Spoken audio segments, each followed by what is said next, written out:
back to the Unfleshed podcast. This is episode 22. And we're bringing in Michael R. Collins, the author of Night Shall Overtake. Welcome. Hey, what's going on? Oh, not a whole lot. So, from my understanding, this is your only book that you have out, correct? Yeah, it's my first book. I've got a few short stories out there, but it's my first novel. On those short stories, or any of them in anthologies, or?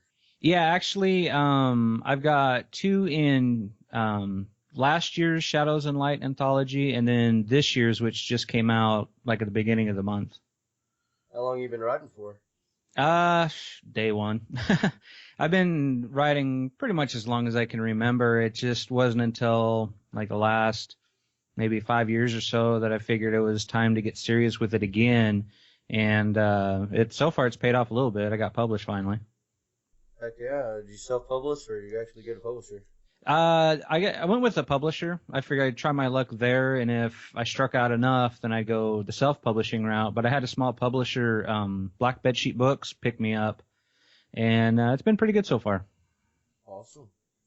Well, without giving away any spoilers, could you tell us a little bit about the book?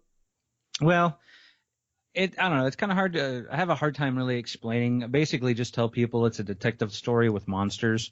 It's kind of a noirish horror detective type story. The main character, Twyla, she's a reluctant shapeshifter, and she works for a private detective and kind of gets caught up in what should be a simple missing persons case and winds up kind of ass deep in a conspiracy which will, could possibly just rip everything apart. Oh, heck yeah. Well, I actually pulled up your book, and I actually plan on getting it because it looks interesting to me. But Cool. well, what's this green character about? Oh, the one there on the cover? Yeah.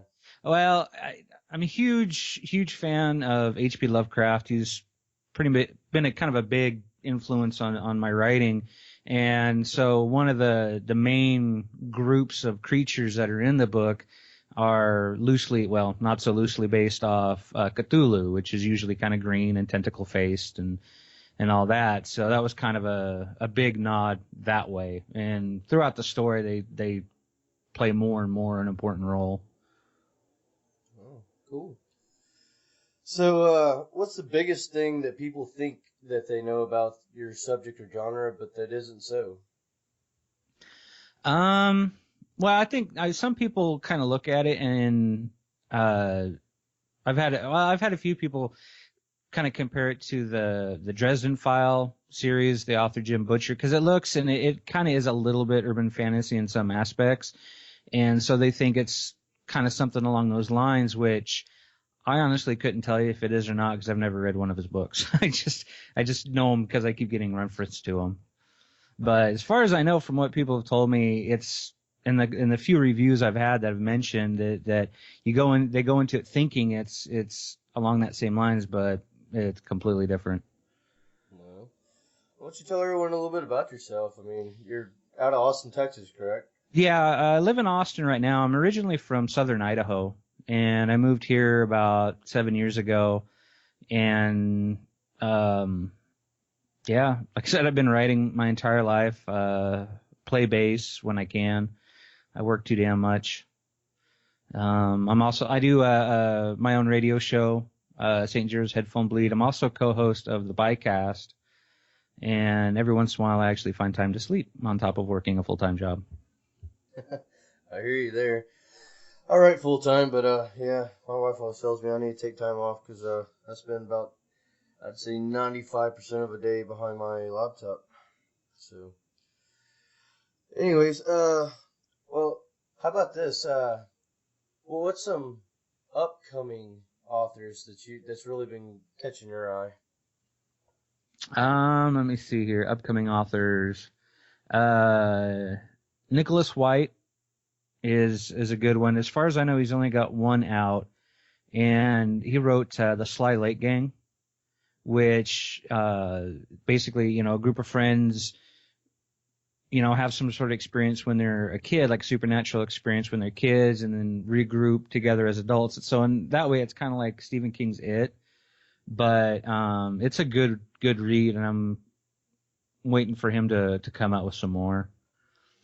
Shit, I'm trying to think. I've been going back and rereading a bunch of like older stuff, so I haven't really been touching too much on any newer authors. I know there's another one I'm forgetting though.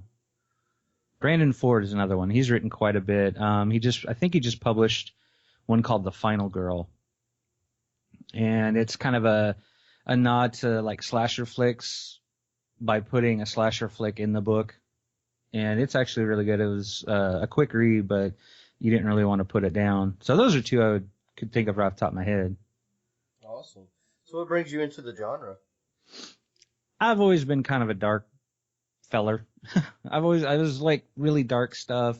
I like horror, but I like stuff that's scary, and I kind of have a weird offbeat sense of humor too. So in the book, there's a little bit of that, and just the idea of taking something that everyone kind of knows, like dark or horror, and then just doing something completely weird and different with it.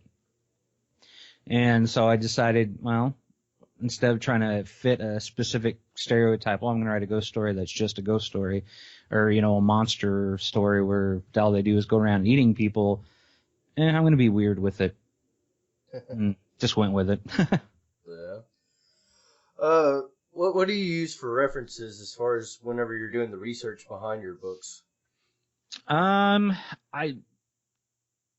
a lot of times I try and go straight to the source, like, because the beautiful thing about the internet is you can find everything you want, but a lot of times it's secondhand. So I try and I try and stay away from Wikipedia. Uh, but you know, and a lot of times I'll use, because like I said, I've been reading a lot of like older stuff, a lot of more classic stuff. So a lot of times I'll go to that and try and take whatever influence and references and stuff like I can, like a lot of Victorian horror here lately for some reason, and kind of run with that. Cool.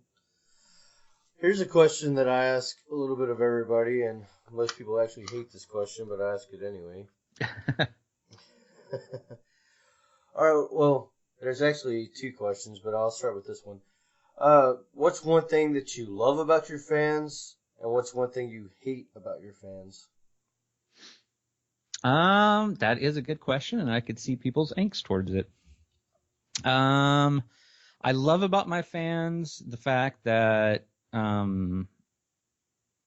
they kind of do a little bit of the work for you. I mean, they read it and then they've been really cool about it, saying, "Hey, you know, this is good. You know, other people should read this too."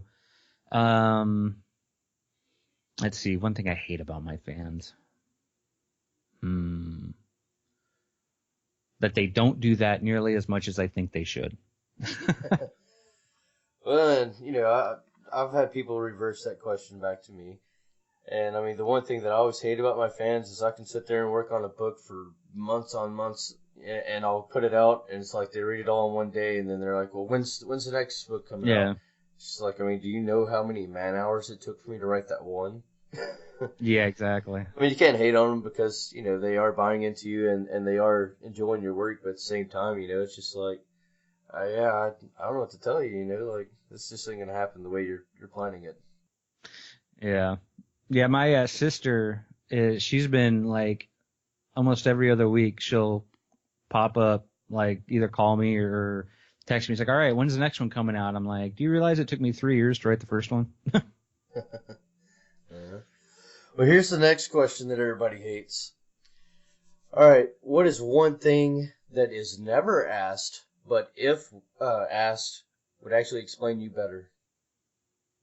Holy crap, that is that's a hard ass question. Um, huh. Wow. One thing that I wish people would ask of me, basically, huh? Yeah, something that, because I mean, I've been writing for many, many years, and I've always, you know, had all these different questions, and you know, there's a lot of them that boils down to pretty much the same question, and so I mean, I've always wanted to kind of hear from others, what's the one question that is never asked, but would actually, do some good as far as explaining, yourself, your work, et cetera, of all that. Hmm. Okay, well, this is best thing I could come up with. So, because a lot of the stuff I like, Night Shall Overtake, it's dark, but it's not like super, super creepy. Well, it is in spots, but a lot of my short stories are. And I guess the one question is, where does all this weird, dark stuff in my head come from? I guess I've never had anyone ask me that question. And basically, it just comes from an absolute. Okay, it comes from optimism, which is a weird way of going around it, but it's true. I am eternally an eternal optimist in face of reality. But because of that, I also look at the most horrible thing imaginable, kind of flip side of the coin type of deal.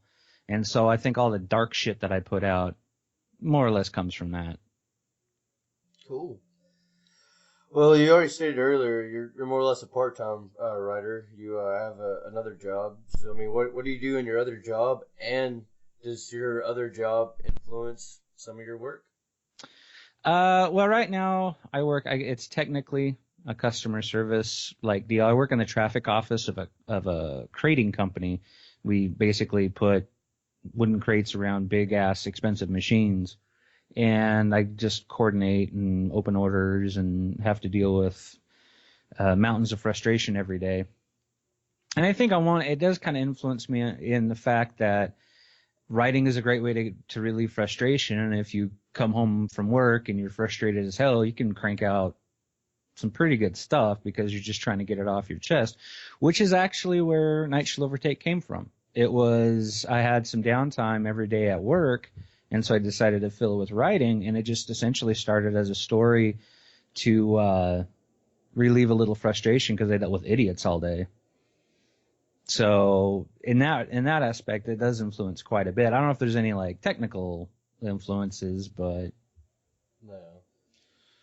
All right. Well, what's your feelings between ebooks and your print books, paperbacks, hardbacks, all um, I mean divided. Obviously, the print books are preferable, and I would rather have those personally, and I'd rather sell those.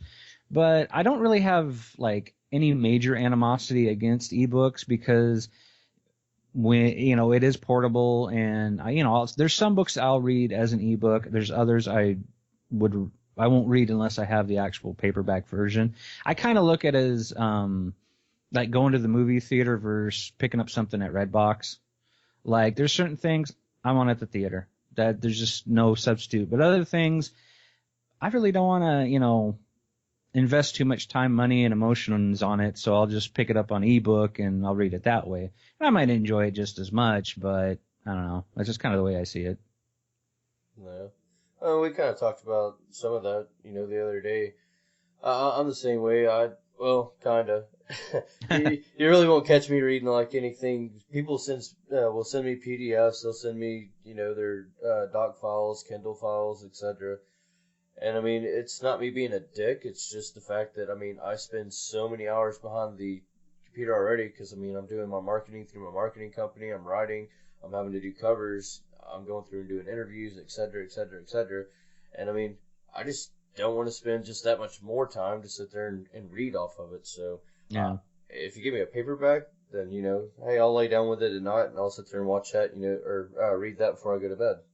Yeah. So, anyways. So what do you think the future of reading and writing is going to be? I think it's probably going to be not really that much different because everything comes in cycles, and you're probably going to see just as much digital as you do now, maybe a little bit more, but it's going to be hard for us to get away from just regular books.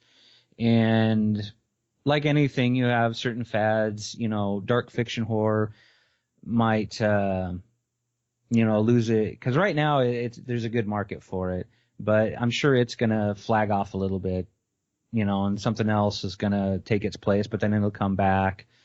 I have a feeling that the self-publishing, well, just not self-publishing, publishing in general, because right now it's big. Like you can throw a rock and hit 1,000 writers right now, and I have a feeling it's going to bubble a little bit and it's going to pop because some of these writers are going to get really disillusioned because they're not going to make really any money. And so they're going to start either flagging off, or you're going to get publishers that are going to stop making money. And then the ones that are really have the passion for it, the ones who are driven to write, driven to get it out there, are probably going to be the ones that are still going to be around, still publishing after a while. So that's just my thought on it anyway. Yeah, I can agree with that, and I actually think that that's already starting to whittle down some. I've seen so many posts about people giving up, and but 90% of those were erotica writers, and right Yeah. now, I mean, it's a 50-50 shot with erotica because I mean, you're either going to do really damn well because that's what everybody's into, or you're going to do really shitty because you're going to have a hard time getting your foot in that door. So. Yeah, exactly. Well, like I got a friend of mine who did what a lot of writers have done in the past like 10 years. They write the stuff they want to write. They're not really making that much money, so they'll switch over, start writing some sex stories, and they'll make their money that way. Well, if everyone starts doing that, market gets oversaturated, and then no one's gonna be making any money off of it. Yeah, I definitely agree with that as well. And yeah, I'll continue down my path. If I do great, I do great. If not, then fuck it. Yeah, that's kind of why I'm at. I'm gonna write what I like to write, and if no one ever buys it again, I'm never not gonna stop writing. But I keep at it. I'm stubborn. I keep at it until I get it. Well, do you feel like you write more through logic or intuition? Intuition, I think, more than anything. I'm totally right off the top of my head. Whatever comes out is what lands on the page. I usually don't think it out too much, which is kind of nice because then I'm surprised. Well, I always try to do a storyline on my books, and yeah, it never works out that way. It starts out the direction that I got it, but by the time I get, going on it, I'm just like, yeah, that was pretty cool, but this would work better. Yeah. Oh yeah. So, what's some projects that you're working on as far as the present? Right now I am desperately trying to get another novel published, kind of the traditional route. But I think if I strike out here that by the end of the year, I'm gonna seriously look into self-publishing, and it's a regular, just like regular literary fiction, which kind of scares the crap out of me because I've never written anything that I wasn't dark or weird, and so trying to see how it goes. It's called Pale Winter Sun, and I guess it's just regular literary fiction. And then the project that I'm working on right now is another. It's a ghost story. It's a horror story, which I'm really really excited about. It's one of those that I just feel like I never have enough time to work on it though. No. How long on average does it take you to write a book? Well, the first one took 3 years, but I was working on it in tandem with another story, and then it was just kind of off and on. Um, so I really don't have any time frame. Time frame. The last one, the one I'm trying to shop around now, it took me a little under a year to from I think conception to what I felt was the final draft. And as far as that goes, do you proofread and edit like all your own books, or you actually send them out to an editor? I do the best I can, and then I have try to have my beta readers who are really good at editing kind of go through and try and pick up anything that I might have missed. I'm getting better at it, so I feel very confident when I send it out. Cool. So, what's your thoughts on writing book series? I'm all for it. I'm actually I'm trying to wrap my head around a sequel for Night Shall Overtake. I've got I think a pretty good start on it, and I'm all for series. I just don't like writing like it's expected. Everything needs to be a series now, and I think some stories would make great series, but I think some are self-contained, and if it is, don't force it. Leave it where it's at, and it'll be good. So I think it all really depends on the story. If it's got more to tell, then yeah, go for it. I definitely agree with that. And I guess my main point through all that is because I mean I do have a few series out there, but I have actually more standalones than I have on series. And there's a lot of people they start writing and it pretty much defies them. So I mean, like, everyone's. I tell you what, Mark Tufo is an example, and I'm not saying anything bad about the guy or anything. I actually really admire him. I actually just did an interview with him the other day, but he's really defined about his Zombie Fallout series, and he's putting out book 9 in that series now. And that's kind of like I was asking him even on our interview. It's like so when is a good stopping point for that? I mean, 9 books in, that's a long damn series. And he basically told me that he's gonna write on it until it's not fun for him anymore. And then once it's not fun, then he'll taper it off from there. But yeah, that's just a long ways to take something. And a lot of people don't know he actually has more books out there. So I mean, but most of his is kind of wrapped around just that one series. He's actually got an Indian Hill series, and oh shit, I think it's called Timothy. Which is very ironic because he's scared to death of clowns, and it's about a clown. Nice. So, anyways, and then he also has a Lichen Fallout, a series that's kind of started. I think he's only 2 books into it. Oh, wow. And got a third one that's, I guess, supposed to be coming out here this 2016. So I would assume that you get writer's block. A lot of people always talk about getting writer's block. And with writer's block, do you what's some of the things that you use to kind of like get past that? I will a lot of time. Well, the last time I got kind of just stuck. I looked at a blank screen for days, and so I was like, what, screw it, step away.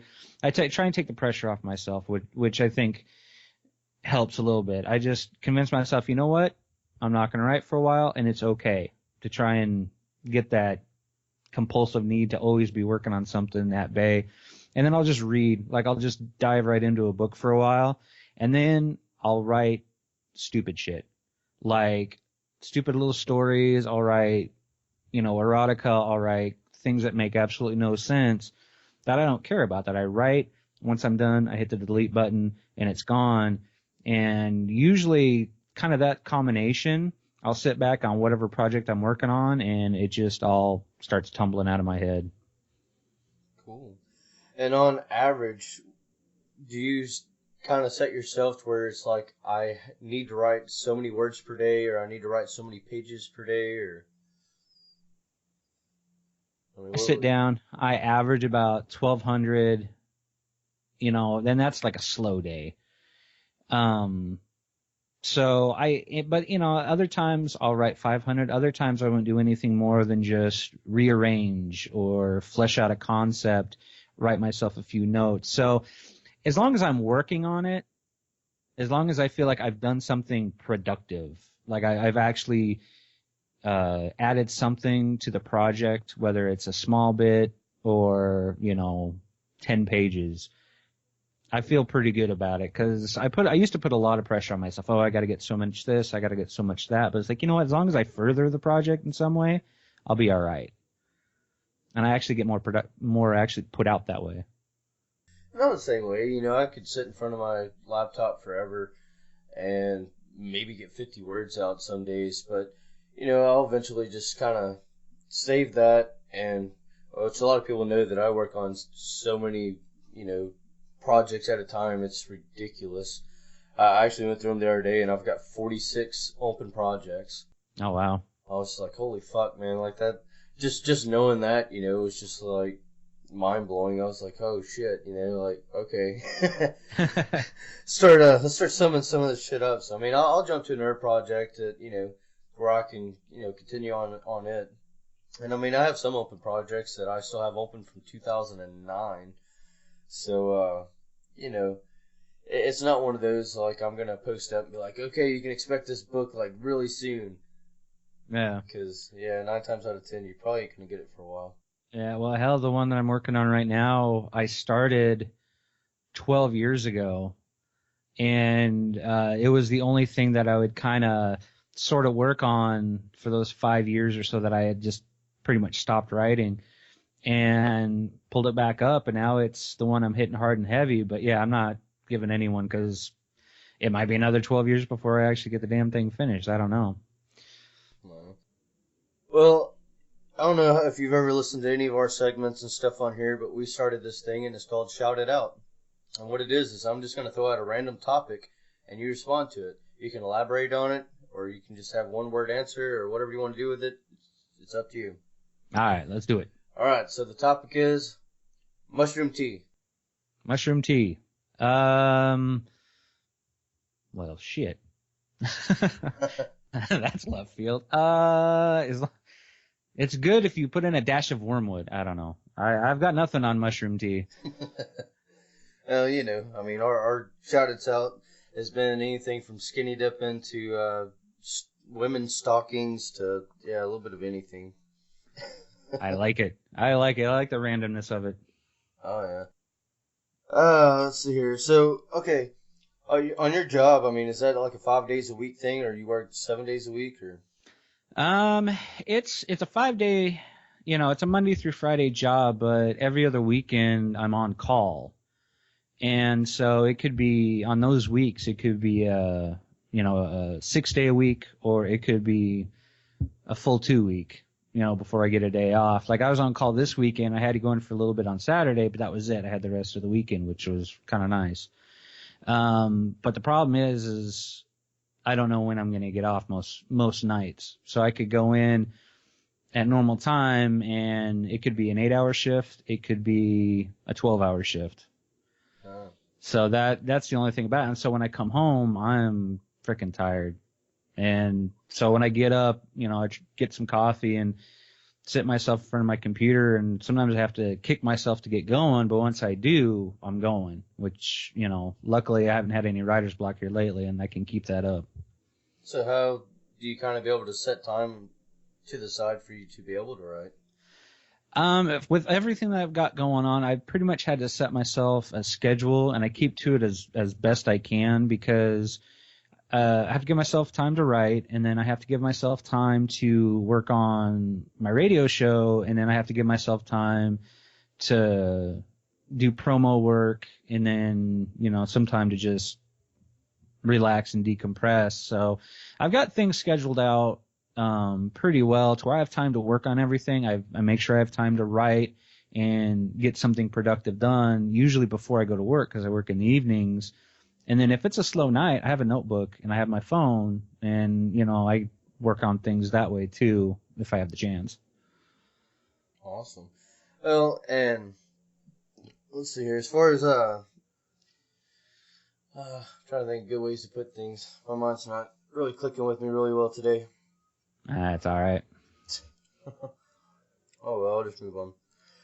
All right. So as far as, like, something that you can give advice for, as far as other authors that are coming up, like what's some good advice that you would kind of look at or be able to give out? The best advice I can give is the best advice I have heard any other like famous, well-published authors give, and that's keep writing. Regardless, just fucking keep going. It doesn't matter if you're writing to publish or writing just for your own shits and giggles. Just keep going. And as far as marketing, what's actually helped you the most? Just doing it, because I suck at self-promotion. It is the hardest thing I have ever done, because I'm the type of guy who tends to stay in the background a little bit. So just getting out of your comfort zone and pushing yourself to put yourself out there, because that's my hardest thing right now is, pushing myself out of my comfort zone enough to put myself out there. And since I started back doing it again, it's been working pretty well. So I just need to keep at it. Awesome. Yeah, I have a hard time thinking that you're like the stand back guy, like you have a radio show. Yeah, that's true. Well, see, it's easy. I'm behind a microphone. Well, and I'm a bassist too, so that's kind of I'm out front, but no one really pays attention to me anyway, type of mentality. So I don't know. It's kind of weird. Oh yeah. So who designs your book covers? Uh, my publisher Nick with Black Bed Sheet Books, he's the one who designed the cover, both the front and the back cover. Which I don't know if you saw the back cover of it. He was really proud of that because it's got like one of the Cthulhu looking characters dressed up like in the paper hat, like he works at a burger joint. Yeah, I was checking that out. But yeah, he's the one who did the cover for that one, and he spent I think a little more time on that one than he did on some of the others, which I kind of appreciated. No. Let's see. Do you think the that your cover actually plays an important part as far as the buying process for like, I guess, your avid readers out there? I think so. People still judge a book by its cover, regardless what they tell you not to do. And in my mind, I think I had the cover a little bit differently as far as how it portrayed my main characters. But that's why I'm a writer and not in sales. It's got to be something. Doesn't really necessarily have to be the most accurate, but it's got to catch people's eye. And where I think at the beginning we were trying to corner a little bit of the urban fantasy market because it hit that niche a little bit, it works pretty well. But I've had a lot of reviews come up and they say that it might be a catchy cover, but it doesn't really do justice to what's inside. So I don't know. I like it. No. And as far as getting book reviews, how do you go about that? I mean, do you like give people copies to leave you reviews, or do you like have to hound people for them, or? Massive whoring. No, no. When the first came out, I had a pretty good, support system of people who would, I knew, but I knew would also be honest. If I wrote a shit book, they'd be the first to tell me, and I even told them too, if you're going to review it honestly, don't have to worry about my feelings on this. And I've had, most of the reviews have been good, but fair, they pointed out some shit parts, which I appreciate.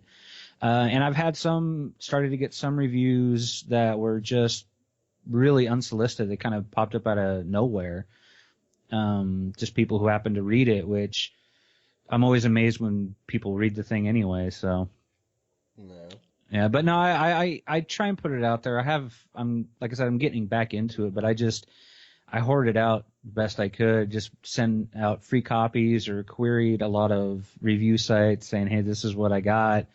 I want you to take a look at it. And I've got, I think, one right now that they're going to review.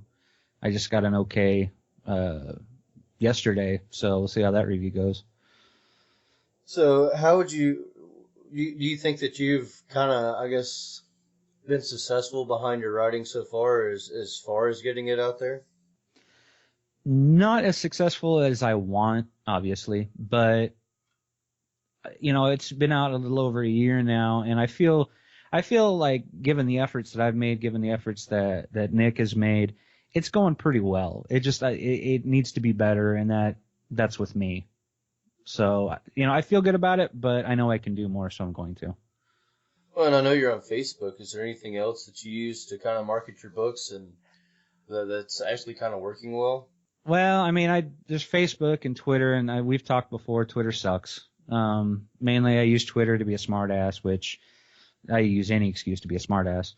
But I'll do Twitter. I think just kind of, it's almost obligatory. It's another venue. I have my own website. I have a blog, michaelrcollins.wordpress.com, and that helps a little bit. Locally, like I have it over at Book People. I've done a book signing at Half Price Books, and I need to go to the Half Price Books on Lamar once I get some more books in and see if I can get it on the shelf there. But I've started at least on a local level, I made a bunch of flyers, and I've been putting them up here and there, shop windows, light posts, things like that, handing them out. And that's starting to generate some good interest too. So I'm going to keep on with that as well. Oh, awesome. And, well, all right, before I even ask that, is there any amusing stories about marking your books that's actually happened to you? Hmm. Um. I don't know. Well, I think by me writing this book, I got a girlfriend. I was, I with the Austin Horror Society, and I met Melody there, and we just kind of got to talking back and forth. Well, she bought my book, and she read it, and just out of nowhere, it's like, hey, let's go have coffee. Just nice to talk to someone once in a while. And we got to talking, and then we wound up dating. So I credit my book with getting me a girlfriend. That's awesome, and that is the first time I've got that story. So, all right. Well, as you also know, that we're going to be bringing the StreamCon to Austin, Texas this year, Yes, sir. and well, we talked before on your radio show and about you coming down or whatever. Uh, but yeah, why I have you right here and all that. I'm fairly certain that you're going to be one of the ones that's going to actually be on the invite list. That would be awesome. I don't know exactly what all authors are going to be there just yet, but I do know there's about 5 or 6 so far that are pretty hard hitting that'll be there. But as I told you before, I wanted to bring in some local talent as well. So, anyways, as far as that goes, so if you're actually there or whatever, then this will actually be another place that they'll be able to find you. Oh yeah. Which will be the August 5th, 6th, and 7th for 2016. So. Well, hell yeah. I am looking forward to that. Hell yeah. And you said Melody. I think she's on my Facebook. She's the one that set up our radio thing. Okay. She was the one that set this all up because her friend Jocelyn follows you. And so Melody, I think, started following you, and she's the one who hit you up initially. She does better work than I do as far as getting my stuff out there because she's the one who's probably whoring me out more than I do, which I appreciate, which sounds weird, but. Well, hey, I can't say anything. My wife whores me out everywhere. I actually had a publishing company that hit me up here a while back, and they're like, hey, I would be so interested in like, talking with you about getting your books on us. I was like, what? They're like, well, I mean, yeah, we've seen you absolutely everywhere. I was like, well, I mean, you haven't seen me everywhere because I put myself out there, but. Yeah. But then again, I only run my Facebook. If you find me anywhere else, you're talking to my wife. Yeah. She runs absolutely all my other stuff. So, do you ever do free giveaways as far as paperbacks or PDFs or any of that? I do. I did a big one last year where I was giving away just like tons of paperbacks, tons of digital copies, and then I had like a big prize package at the end where I gave away, I think it was a paperback, a digital copy, and I had actually made up some posters and I had some shirts made. And so it was like this big prize package. And I want to do something like that again, or at least, occasionally give away some digital copies here and there. And it's one of those deals. It's on my to-do list to put together, but I just haven't got that far down the list yet. Well, I feel a little ripped off now. Like, I didn't get none of it. Well, I think I still have some shirts left. Oh, hell yeah. I have to see what I've got. So, how do you relax? I mean, you're working all the time. You're doing your radio show. You're writing. I mean, how do you actually sit down and relax? I know you went and got a tattoo yesterday. Yes, I did. I'm very happy with it. That and there's times I'll sit back and read. I'll sit back and watch, like Mystery Science Theater 3000. That's my like sit back and relax type of show. I play a lot of Doom. Like, I don't know how many people are still playing Doom after like 25 years, but I'll play Doom like till the day I die. It's because it's open source and people have been creating new levels for it since 95. So there's tons of stuff out there. And other times I'll just look at stupid shit on the internet. Just anything I can do to kind of put my brain in neutral for a while, usually with a beer in my hand. I'm a happy guy. That's me. So where can you see yourself in 5 years' time? 5 years' time, still writing. probably still doing my show. I'd like to get back on stage. Because I really miss that. I really miss playing, but that's kind of dependent on my work schedule and, of course, the limited amount of time that I don't have. But, I mean, kind of still doing a lot of the same, just more of it. Yeah, that's understandable. All right, well, we're right out of time, but real quick, why don't you tell everyone where they can find you? Okay, I am, God, I'm everywhere. You can go to my website, michaelrcollins.wordpress.com, and I update it fairly regularly, and of course it's where anything I publish is going to be up there, anything, projects I have. My radio show, you can find actually lots of places. Live365.com, look up the Headphone Bleed. You can pop up the station, which plays at all times. The live shows are on Sunday nights at 9 at that same live365.com. Yeah. And also the podcasts you can find at fanboytv.com under the Headphone Bleed. Just look, search it under the stations. And all episodes, including my interview with the esteemable TJ Weeks. And I just started a YouTube channel that is, I think I'm going to have way more fun with than I intended. So you can also find it there. And then, of course, Facebook, Michael R. Collins, Twitter at Michael R. 4224. Let me think. I know I'm forgetting something. I don't know. Look up Night Shall Overtake. You'll find me all sorts of places. Just pull up Google. Yeah, exactly, Google. Well, that's the thing about Michael Collins. It's a fairly common name, and there's lots of famous Michael Collinses. So you have to put it with Night Shall Overtake to actually get me. Otherwise, you'll either think I went to space or started an Irish Revolution. Oh, well, you know, that's where rumors start up, and exactly. some rumors can help you. Yeah, that's true. That's true. Yes. Why, yes, I did start an Irish Revolution in space. Why do you ask? Like, yes, I did. You should buy my book. Exactly. Wrote all about it.